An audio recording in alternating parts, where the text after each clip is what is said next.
Ya, selamat pagi saudara-saudara. Keluaran 14 ayat 29. Saya ingin bacakan buat saudara semua.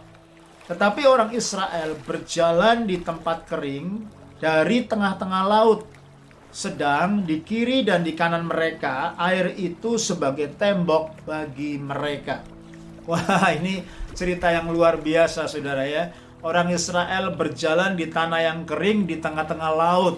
Lalu saudaraku, air di sebelah kanan dan kiri jadi tembok. Ya, ini cerita saudaraku yang luar biasa sekali, dan orang Israel melihat mujizat demi mujizat, kehadiran, pertolongan, tuntunan Tuhan. Saudaraku, nah hari ini kita melihat bagaimana saudaraku Tuhan yang hadir dalam kehidupan Musa, Tuhan yang hadir ketika orang Israel sekitar 2 juta sampai 3 juta orang berjalan keluar dari tanah Mesir, masuk ke padang gurun, harus menyeberangi Laut Merah. Tuhan menunjukkan keperkasaannya, Tuhan menunjukkan kedahsyatannya, dan Tuhan dapat membuat jalan because He is the way maker. Ya, ketika Tuhan membuka jalan, ya, ketika jalan tidak ada lagi yang bisa dibuka, maka Tuhan bisa membuat jalan, ya. Tuhan akan membuat saudaraku the way through the most impossible of situations. Ya, Tuhan membuat jalan bahkan di tengah-tengah hal-hal yang kelihatannya begitu sangat mustahil. Situasi yang kelihatannya tidak mungkin. Nah, ketika kita menghadapi saudaraku di belakang kita ada tembok, ya. Saudaraku, jangan perlu takut dan jangan menoleh ke belakang. Kita percaya saudaraku bahwa Tuhan sanggup membuka saudaraku sesuatu yang baru di depan kita. Orang-orang Israel di belakangnya sedang dikejar oleh pasukan Firaun yang tidak terima dan tidak membebaskan mereka secara rela. Maka Firaun mengejar saudaraku. When you see your back, saudaraku, ada musuh yang mengejar. When you see, saudaraku, your back, ada wall yang begitu saudaraku menantang saudara. Ada hal-hal yang tidak bisa kita pahami. Jangan takut dan jangan menyerah. Jangan pernah melihat ke belakang. Karena Tuhan saudaraku sanggup menyediakan jalan di depan saudara. Nah, kalau saudara melihat dan menghadapi saudaraku a sea of despair, a sea of uncertainty di depan saudara, ya, laut yang mencekam, laut yang tidak memberi kepastian, laut yang menakutkan saudara dan siap menenggelamkan saudara di depan saudara.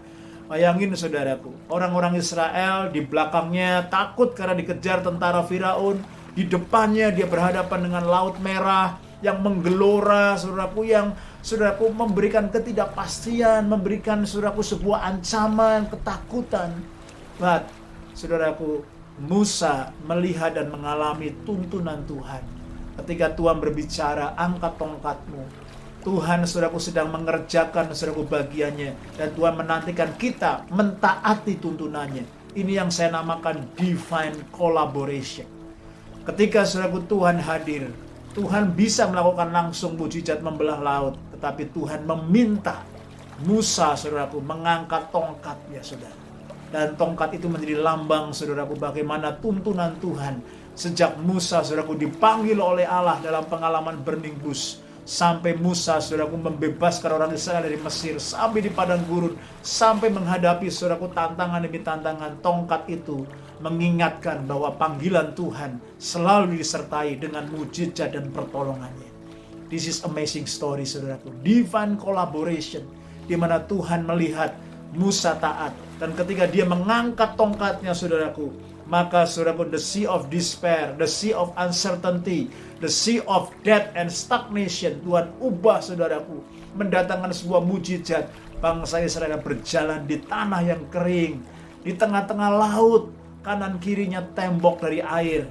Ini cerita menginspirasi saudaraku lahirnya SeaWorld, ya. Orang datang saudaraku berjalan di tanah kering, lihat kanan, lihat kiri. Wah, lumba-lumba, ikan paus, saudaraku, ikan cumi di sebelah kanan kirinya. That's amazing. Dan saudaraku, Tuhan membebaskan, menolong, menyertai bangsa Israel. Ketika pengharapan kita sirna, ketika pengharapan kita saudaraku kelihatannya tidak ada lagi harapan di depan kita, ingat, pengharapan di dalam Kristus tidak pernah mengecewakan kita, karena kasih-Nya, kemurahan-Nya lebih daripada kehidupan kita, lebih daripada tantangan kita. Bagaimanakah dengan iman dan hatimu hari-hari ini? Saya berdoa di tengah masa pandemik ini, di tengah-tengah masa sulit, dan masa saudara mungkin sedang diberkati. Jangan meninggalkan Tuhan. Whatever your condition, always faithful, always trust God, and always experience His goodness and His sovereignty over our life. Stay strong and stay blessed.